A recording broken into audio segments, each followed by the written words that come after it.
Hola, buenas tardes. En esta clase vamos a ver algas, su importancia como materia prima para la formulación de ciertos aditivos alimentarios, su importancia en la nutrición y algunos efectos perjudiciales de las mismas en cuanto a la producción de ciertas toxinas y su pasaje principalmente a alimentos de origen marino y también al agua. Las algas son organismos celulares, eucarióticos, que están comprendidos dentro del reino de los protistas.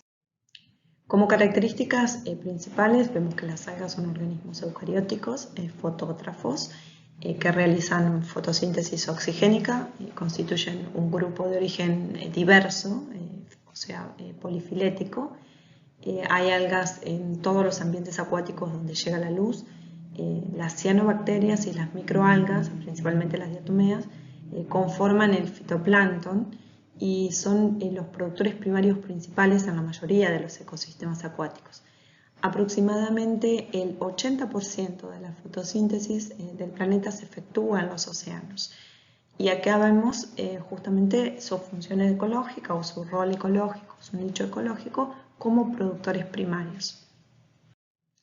La mayoría de las especies son unicelulares, son microalgas y forman parte del fitoplancton marino, que sirve como alimento, este fitoplancton sirve como alimento al zooplancton, o sea, a los fitófagos. Podemos diferenciar 4 niveles tróficos en el mar, que van a ser los productores primarios, los fitófagos, que se alimentan justamente de ese fitoplancton, los zoófagos, es decir, los peces que se van a alimentar del fitoplancton y el zooplancton, y de los desintegradores que van a estar constituidos principalmente por bacterias. Las algas se localizan a lo largo de la zona fótica en los ecosistemas marinos en distintas profundidades. Las formas pluricelulares, las macroalgas, son marinas y se desarrollan, mejor dicho, estructuras anatómicas intrincadas, particularmente las algas pardas y las algas rojas, e incluso presentan una especie de tejidos diferenciados, desde ya que no presentan la organización o el nivel de organización de las plantas, pero sí tienen la capacidad de producir tejidos que les permite, por ejemplo, anclarse a las superficies, tejidos que están especializados en los procesos fotosintéticos.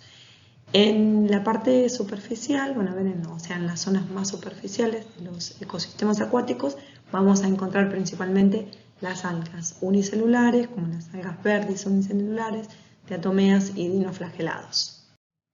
El plancton vegetal o el fitoplancton va a estar constituido principalmente por algas unicelulares, como por ejemplo diatomeas, acá vemos diatomeas, y también dinoflagelados. En la imagen se ven los dinoflagelados, que se pueden ver los flagelos de este tipo de algas y algas con diferentes estructuras que van a estar comprendidas dentro del grupo de las diatomeas. En cuanto a la morfología, vemos que existen una gran variedad de formas que, a diferencia, por ejemplo, de cuando estudiamos con bacterias, que nosotros estudiamos morfologías típicas, y decimos, bueno, tienen forma esférica, coco, bacilo, de forma cilíndrica o espiril o de forma en espiral. En el caso de las algas no podemos establecer una serie de morfologías básicas, sino que tienen formas muy variadas y de hecho muy hermosas para poder observarlas en el microscopio. No relacionado con la forma, pero una característica de las algas es que presentan una variedad de ciclos reproductivos. En la mayoría de ellas existen generaciones que alternan una forma de reproducción sexual, gametofítica, y otra sexual esporofítica. Es decir, nosotros entre también las morfologías que podemos observar, no solamente está la de la célula vegetativa, esta célula fotosintética, sino también la morfología de las esporas. Las algas se clasifican en relación a tres criterios: el tipo de pigmentos que va a estar implicado en la fotosíntesis y que contienen estos organismos, el tipo de polímeros de reserva y la constitución de la pared celular de las algas. En cuanto a los pigmentos, la clorofila A desempeña una función principal en la fotosíntesis, va a estar presente siempre, y la clorofila B que va a desempeñar también un papel y se asocia generalmente a la clorofila A.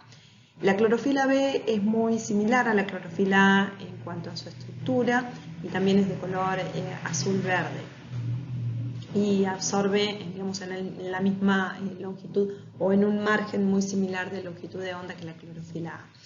El mecanismo de captación de la luz también puede incluir otros pigmentos, accesorios que aumentan la gama de longitudes de onda de absorción fotosintética, de absorción para realizar la fotosíntesis.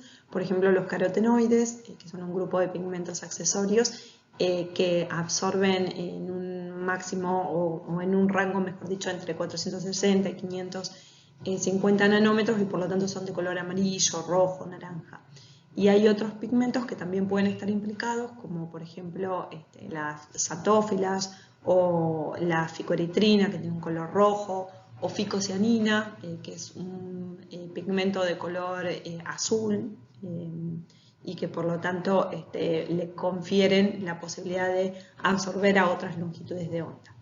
Según el tipo de polisacárido que presentan como reserva, principalmente pueden presentar almidón o compuestos similares, y en el caso de las diatomeas, las sustancias de reserva son lípidos. Y en cuanto a la pared celular, casi todas tienen celulosa, excepto las diatomeas, que también tienen compuestos de sílice, y los dinoflagelados, que tienen una cutícula proteica. Una característica importante para la industria de los alimentos es el hecho de que las macroalgas pueden presentar distintos tipos de ficocoloides, hidrocoloides, que recubren sus paredes celulares. Entre ellos encontramos el agar y el carraginato, relacionados principalmente a rhodofitas, los alginatos, que se encuentran en feófitas, pero también los podemos encontrar en microalgas, y ulvanos en clorófitas. Vamos a volver ahora un poquito a la aplicación de estos compuestos en la industria de los alimentos, porque la extracción de este tipo de componentes se utiliza en la industria para fabricar aditivos alimentarios con propiedades funcionales importantes en la elaboración de ciertos alimentos. En este cuadro se resumen las características principales de los grupos de algas, de los 6 grupos de algas: las algas verdes, eulenoides, dinoflagelados, diatomeas, algas pardas y algas rojas. Ellos, como dijimos, se clasificaban por, se tenía como criterio de clasificación el tipo de clorofila, acá tenemos, o tipo de pigmento que presenta, el tipo de pared celular y de materiales de reserva. Entonces ustedes en este cuadro pueden hacer una comparación de estas 3 características y a su vez poder ubicar a las algas en los grupos, por ejemplo, clorófita, que ya nos nombramos, eurinofita, dinoflagelata, crisofita, faecofita y rhodofita, y ver si hay representantes unicelulares y pluricelulares, como en el caso de las algas verdes, o si solo quedan en un nivel unicelular, como los dinoflagelados, o como los eulenoides, los dinoflagelados y las diatomeas. Este cuadro resume un poco las características y también incorpora los representantes típicos, es decir, los géneros típicos de cada grupo de algas. Comenzamos a estudiar cada uno de los grupos de algas y a ver algunas de sus características. En el caso de los eulenoides, el representante típico es eulena, no son totalmente autótrofos, sino que aproximadamente 1/3 son fotosintéticos. Los organismos que se someten a la oscuridad por cierto tiempo pierden los cloroplastos y se alimentan, digamos, de forma heterótrofa, es decir, pueden realizar el metabolismo heterotrófico. Algunos viven endosimbióticamente en invertebrados, en nematópodos, platelmintos, incluso en el intestino de los renacuajos. Presentan movilidad en agua gracias a la ayuda de un flagelo apical. Bueno, viven en agua dulce, pero también pueden, digamos, encontrarse en diversos ambientes de agua dulce y también en ecosistemas terrestres. En agua dulce se mueven gracias a un flagelo apical y en superficie sólida se pueden mover, digamos, cambiando de forma gracias a que presentan una cutícula flexible proteica que le permite ese tipo de movimiento que se llama traslación ondulante. Pueden contener numerosos cloroplastos, digamos, con distintas formas, lenticular, o aplanados, cada uno con un pirenoide, que es una masa proteica incolora, restringente, que se puede ver en el estroma de los plastos y que representa un reservorio de la enzima ribosa 1,5-bifosfato carboxilasa, o sea, la encargada de la fijación de dióxido de carbono en el durante el ciclo de Kelvin, ¿no? La fotosíntesis. Posee un orgánulo sensible a la luz, lo podemos ver acá, que se denomina estigma o también mancha ocular, que está compuesto por fotorreceptores y una mancha adyacente de pigmento. Como material de reserva, posee, digamos, este tipo de polímero de glucosa, un beta-glicano que se llama paramilo o paramilón, que es un beta-glicano con uniones de tipo beta-1,3. Y alguna otra característica, bueno, el tipo de clorofila AB y digamos, uno la encuentra principalmente en las superficies de las aguas dulces. Continuando con las diatomeas, las podemos encontrar en distintos ambientes, en agua dulce, en agua marina, en agua salada y en suelo. Presentan una pared celular mineral de sílice, esta es una de las características más importantes, o sea, de dióxido de silicio, con una amplia variedad de formas. Aunque generalmente presentan dos partes simétricas, dos valvas separadas, con una división entre ellas, la cual le da el nombre al grupo, ¿no?, diatomeas. La evidencia fósil sugiere que las diatomeas se originaron durante o después del periodo Jurásico temprano. La pared celular, que se llama, los frústulas, sedimentan por gravedad cuando las células mueren y dan lugar a rocas sedimentarias, como son las tierras de diatomea o también llamadas diatomitas. Estas tienen distintas aplicaciones en la industria de los alimentos. Por ejemplo, pueden usarse digamos, como tierras filtrantes para digamos, filtrar determinados alimentos cuya característica es importante, que es su transparencia, por ejemplo. Y también pueden utilizarse digamos, como fertilizantes de suelos, ya que proveen microminerales al suelo. Incluso pueden neutralizar ciertos componentes tóxicos del suelo, por ejemplo metales pesados. La mayoría de las diatomeas son pelágicas, es decir, crecen en la superficie, pero hay algunas que también son bentónicas, es decir, pueden crecer sobre el fondo marino. Incluso otras digamos, viven incluso en condiciones de humedad atmosférica. Carecen de flagelos, pero los flagelos sí están presentes en los gametos.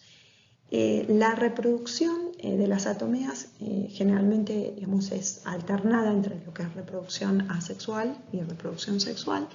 En el caso de la reproducción sexual, cada célula hija recibe una de las frústulas. Las frústulas serían como una especie de digamos, placas de Petri, donde una valva se encastra sobre otra valva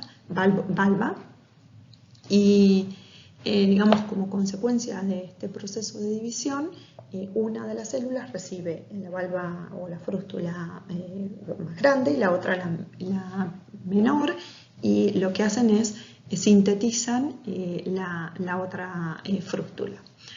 Las fracciones lipídicas de las diatomeas, que pueden estar representadas por el 25% en condiciones normales e incluso hasta el 45% cuando las diatomeas se cultivan, por ejemplo, en fotobioreactores, pueden utilizarse para fabricar combustibles.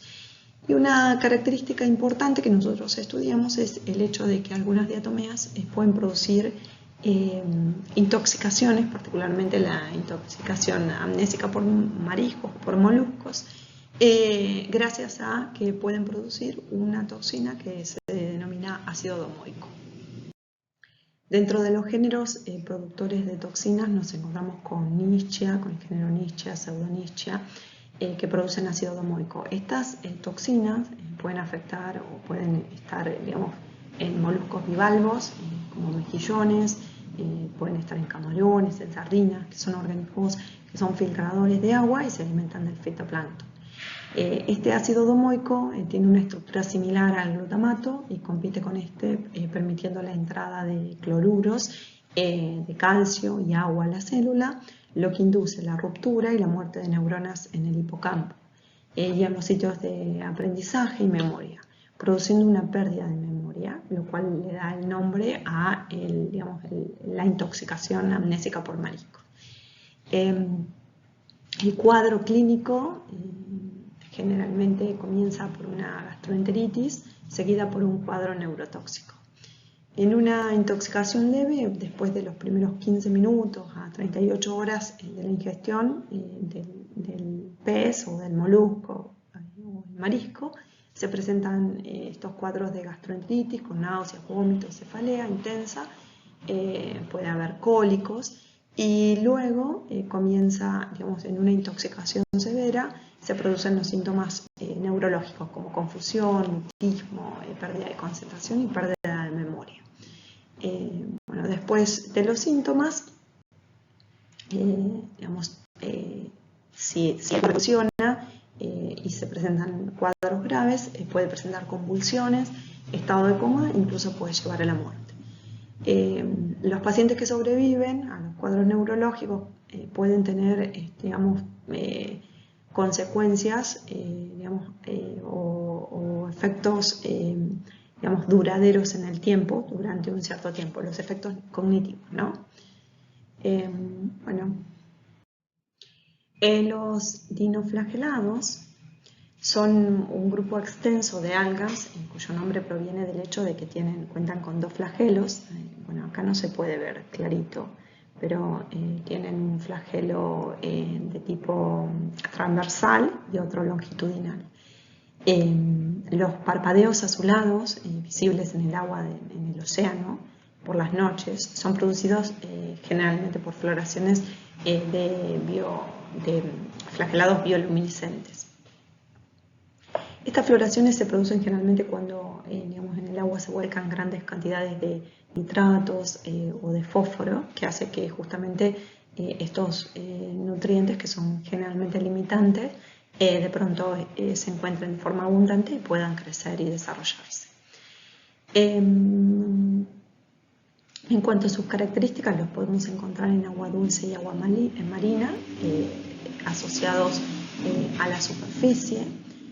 Algunas especies son endosimbiontes de animales, invertebrados como corales, anémonas y almejas. También pueden presentar una relación mutualista con estos, principalmente en los arrecifes coralinos. Otras características, en su pared celular encontramos celulosa, también puede haber sílice. Como material de reserva encontramos almidón y, como dijimos anteriormente, producen una bioluminiscencia azulada principalmente. Las floraciones de dinoflagelados se asocian con intoxicaciones alimentarias. Es decir, las toxinas producidas por estos dinoflagelados llegan al agua y los moluscos filtrantes concentran esas toxinas, que a su vez se siguen concentrando en los peces consumidores de estos moluscos. y de esta manera llegan al hombre. Las intoxicaciones más importantes son la intoxicación paralítica de mariscos, que es una intoxicación producida por ciertas toxinas, que se llama, la más importante es la saxitoxina, pero también hay otras, y estas, los organismos que las producen son principalmente géneros como por ejemplo Alexandrium, con Yaulax, son los más típicos. El síndrome es un síndrome, que tiene un componente digestivo y otro neurológico, pero predomina el síndrome neurológico. Comienza generalmente de 5 o 30 minutos después de la ingesta de los moluscos, bivalvos, y estos síntomas generalmente son peristesias en la boca y en las extremidades, es decir, esa sensación de adormecimiento o de hormigueo, acompañado de una afectación del tubo digestivo. También pueden presentarse dolor de cabeza, mareos, vómitos, diarreas, y en los casos graves se puede dar ataxia, disfonía, disfagia, parálisis muscular, dificultad respiratoria e incluso puede llegar a la muerte. Los mariscos son tóxicos durante varias semanas después de que se producen las floraciones. Siempre recordar que la producción de toxinas se da en las floraciones, y la saxitoxina es principalmente una neurotoxina, es estable al calor, es de tipo polipeptídica y es filtrada y retenida por los moluscos, por mejillones, por ostras. Los principales alimentos implicados van a ser justamente ambos, y que acumulan la toxina por vía alimentaria y la acumulan principalmente en los tejidos blandos. Otra de las intoxicaciones importantes es la ciguatera. La ciguatera es producida por ciguatoxina y otras toxinas asociadas, y el principal género es Gambardiscus toxicus. La ingestión de peces intoxicados produce dolores musculares, fatiga, trastornos del equilibrio, una sensación de sabor metálico en la boca, diarrea, vómitos, y una característica es la inversión de la sensación térmica, es decir, la persona que ha consumido y está intoxicada tiene una sensación de frío cuando toca algo caliente y viceversa, y cuando toca algo frío tiene una sensación de calor. Las manifestaciones neurológicas pueden prolongar semanas, las toxinas se acumulan en la cadena alimentaria marina también, y se van haciendo más tóxicas a medida que se va consumiendo peces más grandes. Los dinoflagelados, principalmente Gambardiscus tóxicos, como dijimos, producen la toxina, y los peces herbívoros los ingieren y concentran estas ciguatoxinas. A su vez, los peces carnívoros comen los peces herbívoros y las siguen concentrando, y la máxima concentración generalmente se da en hígado, en cerebro y en las gónadas del pez. Los principales vehículos alimentarios son los peces semipelágicos y los que habitan los arrecifes de coral. Es principalmente endémica la ciguatera en países tropicales y subtropicales, pero actualmente también se reporta en otros países, siempre y cuando se den las floraciones de dinoflagelados. Como dijimos, algo importante es que estas toxinas son estables al calor, a la cocción, a la congelación, y no tienen un sabor, o sea, uno no puede diferenciar un pez que presenta o un molusco que presenta ciguatoxinas de otros que no. Generalmente el cuadro se va a dar aproximadamente a las 12, 24 horas después que aparece, después de la ingesta o antes, pero ese es el periodo máximo, y se van a dar las manifestaciones digestivas y neurológicas. También puede haber manifestaciones cardiovasculares, pero uno de los síntomas característicos es la inversión de la sensación térmica. En cuanto a las algas verdes, tenemos que pueden habitar digamos, ambientes, ecosistemas acuáticos tanto de agua dulce, agua salada como suelo. Generalmente las vamos a encontrar en la superficie y podemos encontrar tanto algas unicelulares como pluricelulares. Acá tenemos una unicelular y acá tenemos una pluricelular que se asemeja a una planta debido a las estructuras macroscópicas que presenta. La parte celular es de celulosa y el material de reserva principalmente es el almidón. Acá vemos una fotografía de una alga macroscópica y vemos su similitud con las plantas y el tamaño que puede llegar a presentar. De hecho, son las que por ahí nosotros estamos acostumbrados a ver cuando vamos, por ejemplo, a ambientes marinos que adquieren gran tamaño. Como característica, algunas unicelulares, como por ejemplo las del género Chlamydomonas, que es como el representante del grupo, digamos, tienen flagelos, se pueden mover a través de la producción de flagelos y tienen una mancha ocular que, digamos, de forma similar a como habíamos visto con el caso de las eulenoides. En cuanto a las algas marrones o algas pardas, las mismas comprenden formas pluricelulares con tejidos diferenciados. Generalmente presentan rizoides, presentan estipes, láminas. El estipe de algunas formas puede estar provisto, por ejemplo, de tamices o tubos capaces de transportar agua y productos de la fotosíntesis. Como pigmentos presentan clorofila A, C, A y C, C1 y C2, y también pueden presentar fucosciantina, o presentan, mejor dicho, fucosciantina, que es la que va a ser responsable del color pardo que presentan estas algas. Los cloroplastos están rodeados de 4 membranas, por lo que se supone que son el resultado de simbiosis secundaria, particularmente de algas rojas. Bueno, presentan en su pared celular celulosa y alginato y presentan como material de reserva laminarina, que es un polímero de beta-1,3-glucanomanitol. En cuanto a las algas rojas, las mismas se encuentran a mayores profundidades, a profundidades oceánicas, es decir, de 50 a 200 metros, ya que son capaces de filtrar rangos de longitud de onda correspondiente al azul. Tienen clorofila de tipo A y D, son bueno, unicelulares, pero, o sea, existen unicelulares, pero también pluricelulares, y en su pared celular se presenta principalmente celulosa. El material de reserva es el foridian, que son polímeros, o sea, de glucosa alfa 1,4 con ramificaciones alfa 1,6 y presentan también fluoridósidos, es decir, glicerol galactósidos. Las algas se pueden destinar, o sea, tienen dos usos principales en la industria de los alimentos. Una, digamos, el consumo directo de algas o procesadas, pero para ser consumidas directamente las algas, y por otro lado para obtener aditivos alimentarios.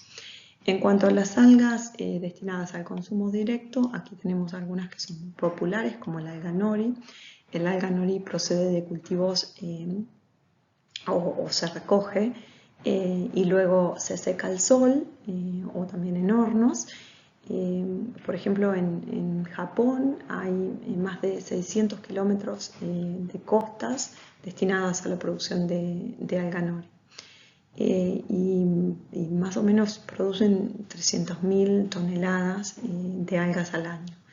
Estas se comercializan generalmente en láminas y deshidratadas, que luego uno las tiene que hidratar para poder consumirlas. Otra de las algas que tiene interés es el alga kombu, que se utiliza para preparar principalmente un caldo, el caldo dashi, que es digamos, una preparación culinaria imprescindible en sopas, en salsas y en platos de la cocina japonesa, ya que ayuda a potenciar el sabor del resto de los ingredientes gracias digamos, al factor umami, al gusto o al sabor propio que le proporciona el ácido glutámico.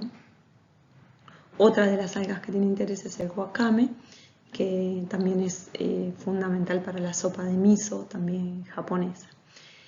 Las algas a nivel mundial se cultivan generalmente para consumo humano y algunas digamos, también se recolectan, es decir, tenemos algas que provienen digamos, de cultivos intensivos y otras que provienen de recolección de algas silvestres. Y acá tenemos algunos ejemplos de cómo habitualmente nosotros las se comercializan a partir de los países productores y algunas preparaciones como el sushi a las cuales se pueden destinar estas algas.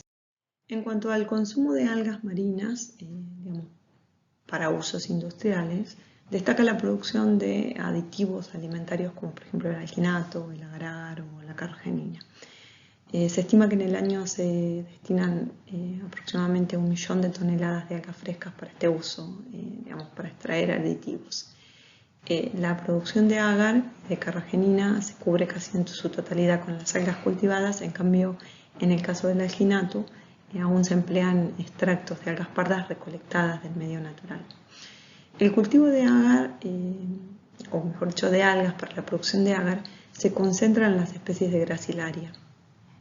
Acá tenemos un ejemplo y una fotografía del alga. Aunque también se extraen digamos, de algas silvestres que se recolectan con este propósito. En cuanto a la producción de carragenina, principalmente se cultivan las especies de algas de aguas cálidas digamos, y acá podemos ver otras especies que tienen interés en lo que tiene que ver con la producción de hidrocoloides. La carragenina, o también carragenatos, son polímeros de galactosa, sulfatados o no, y que se unen por enlaces digamos, alternos 1,3 y beta 1,4, que se presentan como digamos, dentro de las microfibrillas de celulosa de las paredes celulares de algas de la familia rhodofitas, o sea, las algas rojas. La longitud de la cadena digamos, varía, pero interesan aquellas que tienen un peso molecular alto, mayor a 100.000 Dalton, ya que si no, no van a ser útiles como gelificantes. Dependiendo del grado de sulfatación, de las posiciones de los grupos sulfatos y de la presencia de grupos de anhidrogalactosa, se distinguen distintos tipos de carragenina, con distintas propiedades a su vez, digamos, gelificantes, viscosantes o de hidrocoloides. A mayor proporción de grupos sulfatos, la solubilidad es mayor, y a mayor proporción de grupos de anhidrogalactosa, la solubilidad es menor. Los carragenatos son solubles en agua caliente a temperaturas de aproximadamente 80 grados y se mantienen en disolución al enfriar, si se encuentran en forma de sal sódica. Los geles de carragenato son reversibles térmicamente y a pH neutro el calentamiento prácticamente no lo afecta, aunque las cadenas se pueden romper, o sea, se puede producir una hidrólisis ácida a pH bajo, principalmente bajo 3,5, o sea, debajo de 3,5. Los aditivos alimentarios se identifican a través de números, el número INS o el número E, en este caso la carragenina es este número, y se comercializan bajo digamos, estas denominaciones. Y tiene varios elementos, principalmente por sus propiedades de formación de hidrocoloides, viscosantes, espesantes. Así que se pueden usar tanto en bebidas como en postres para hacerlos más viscosos. También se pueden usar en preparaciones como por ejemplo en salamines, en helados. Bueno, tienen distintos usos. Otro aditivo que se obtiene de algas, particularmente de ciertas algas rojas, como acá vemos, de los géneros Gelidium o Gracilaria, es el agar-agar. El agar-agar es en realidad un polímero de subunidades de galactosa. Los polisacáridos de agar forman parte de la estructura de la pared celular de las algas rojas. se disuelven en caliente y cuando se enfrían forman, pueden actuar como solidificantes o forman un polímero, un hidrocoloide que solidifica, que se vuelve muy viscoso. Esto hace que sea muy útil para el uso de, por ejemplo, medios de cultivo en el laboratorio de microbiología para el crecimiento, el desarrollo, el cultivo de hongos y de bacterias, pero también que tenga aplicaciones en la industria de los alimentos. Acá vemos, por ejemplo, que se puede utilizar como solidificante para preparar dulces, también como sustituto de gelatinas, por ejemplo, por sus propiedades de formar geles rígidos, también en postres, en algunas confituras y en distintos postres de fruta. En cuanto a las algas como complementos dietéticos o como alimentos funcionales, vemos que las mismas tienen gran importancia en lo que es proveer fibra dietética, es decir, que muchas tienen componentes, ya sea de su pared celular, que son no digeribles, por tanto van a contribuir a la fibra alimentaria, presentan generalmente elevada concentración de minerales y vitaminas, particularmente yodo, pueden presentar amplios contenidos de pigmentos, lo que les proporciona propiedades antioxidantes y también de fitoesteroles, y constituyen un aporte extra de ácidos grasos poliinsaturados. Tienen generalmente altos contenidos de ácidos grasos omega 3, de alto peso molecular, son efectivos para reducir los niveles de triglicéridos, agregación plaquetaria, para favorecer la respuesta inmunológica. Y por último presentan un valor energético o una densidad energética baja. Como ya marcamos, los alginatos, carragenatos, agar, olvanos, o sea, los ficocoloides, son importantes aditivos alimentarios por sus propiedades gelificantes, viscosantes, estabilizantes, emulgentes, por lo cual se utilizan y tienen amplia aplicación en la elaboración de alimentos procesados. Y para terminar la clase de algas, simplemente resaltar el valor nutritivo por su aporte en oligoelementos y minerales y en fibra que tienen las algas, y la importancia en la industria de los alimentos para fabricar aditivos alimentarios.